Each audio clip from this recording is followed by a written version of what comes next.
So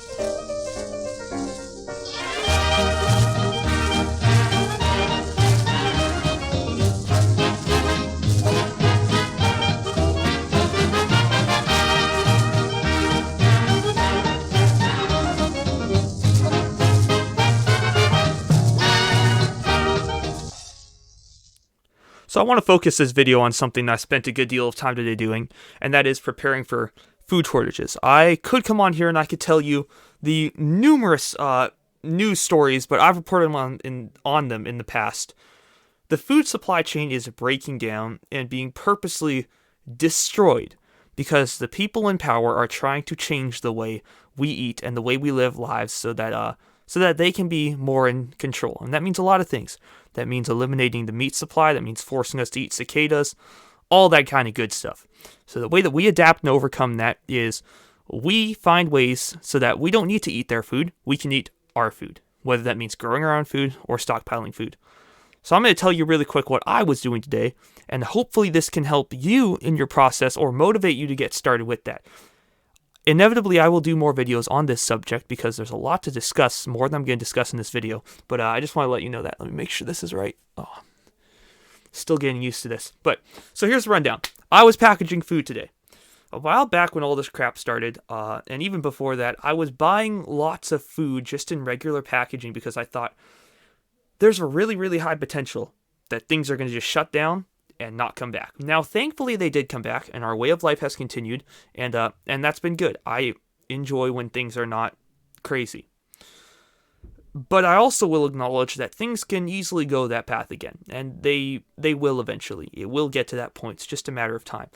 Personally, I thought it would have already happened. I've been wrong on that, and thankfully. But it will probably happen in, I don't know, a year or so, maybe more, maybe less. Maybe 2 years, around that time frame. I think things are going to start to get really noticeable, like, hey, we got some food shortages, or we got some issues where this is a problem, or it's just too expensive. Hyperinflation is already hitting us, so hyperinflation is probably going to get worse towards the end of this year, and that's going to be an even bigger issue. That's not going to be fun. But you get into, you're going to want to take care of your own food. So, back in the day, I bought all that food, and the problem with that food is it goes bad. When you're packaging food long term, the point of it is to extend the shelf life of that food. And there's numerous ways you can do that. The method that I chose has been Mylar bagging. I've done some other stuff. I've done a little bit of vacuum sealing. I haven't done canning. Those are the main ones. And I've mainly done Mylar bagging. I've also done a little bit, I have dehydrated food or freeze-dried food. But that stuff I did not package myself. So here's what I do, the route that I chose. I buy my food, like I did, in big bags, big, whatever you want. Costco food even, just bags of Cheerios or something, whatever you want. When I need to repackage them, I have a Mylar bag, I have the food, I have some oxygen absorbers, I have a curling, or straight iron, flat iron, whatever you call it. I don't know hair stuff. But it was real cheap, like $13 for the iron off Amazon. So I take the Mylar bag, put the food in, I seal up the bag part way, I drop an oxygen absorber in, I seal up the rest of the bag, I wait a day, and if it compresses, I mark it with what's in it, and I put it in a bucket, and we're good to go. That is the process. Specifically with that, I use a variety of bags. If you're interested in this stuff, I use a quart bags for the small stuff because they're small Ziploc bags. It's really easy if I want to just hand them out or use on a patrol or something, whatever. Or on the go, it's really useful to have quart-size bags.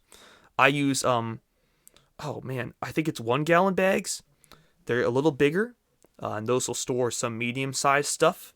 And then I use the 5 gallon bags. The 5 gallon bags store my big buckets. They'll fit the buckets, and they'll fit the big stuff. And that's what I use for the bulk stuff. So I'll buy those bags. I'll buy my buckets, Amazon, Uline. I get 2 sizes of buckets. I get the big round buckets, and I also get smaller square buckets. The reason being, the square buckets fit the quart bags better. Big 5 gallon bags you can stretch in a circle, and they'll fit the size of the bucket. Great, the circular bucket. But with a square bucket, the quart bags don't like to circle up. They like to stay flat and square because they're small square bags. Stacking them in a square-sized bucket immensely increases the amount of stuff you're able to store in that bucket. So that's why I use those two sizes. I get my oxygen absorbers from Amazon and Uline. I think that Uline has the better deals right now. I would recommend those guys. They got really good stuff. And then that's it. And I'll seal that stuff and put it away. So that's what I've been doing. I've been stressing packing that food away. Things are just still a little hairy right now. I'm hoping for the meantime that they don't get worse. But there's some things on the horizon. Food instability is definitely on the horizon. It hasn't hit us yet, and I'm happy for that. But I have to acknowledge that it is a very high possibility of coming around soon. And definite inflation has hit us. I bought this food for a lot cheaper. I've noticed price increases. Now, it's not a ton. But on a bag of beans that I used to buy for $30, I'm now buying it for $40. So it's noticeable. But I saved money by buying it back then. Stored away. It'll last for years. Good to go. There were bags that I was repackaging that I packaged wrong about a year and a half ago, and I opened them up, and the stuff that was inside of them, I smelled it's brand new. It is perfect condition. It will last for a very long time. So putting those up and bucketing them will give you significantly longer life in your food, and you should be stockpiling food. The reason you should be stockpiling food is to secure the future of your family.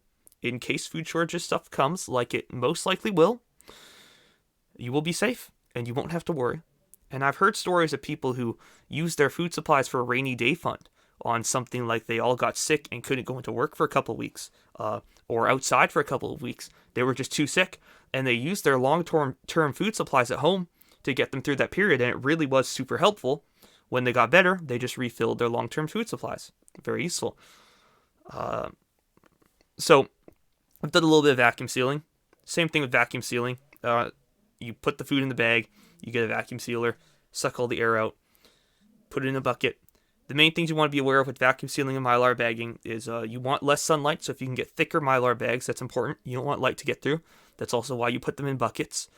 And you also want to keep the oxygen out, which is why you have an oxygen absorber or a vacuum sealer, which sucks the air out. You're trying to get all of the oxygen out of that bag so that there's no room for stuff to deteriorate or bugs to hatch or any of that stuff. So that's vacuum sealing. I do a little bit of that, and I'll put those inside of the square buckets. I don't do canning. There's benefits to canning. I just never got into it. That's my only reason I don't do it. I could do it. I just don't. And then there's also freeze-dried foods, which I have a bunch, but I purchased those in buckets. Those are definitely more expensive. I was able to find a really good deal at Costco, which is where I picked up the majority of them.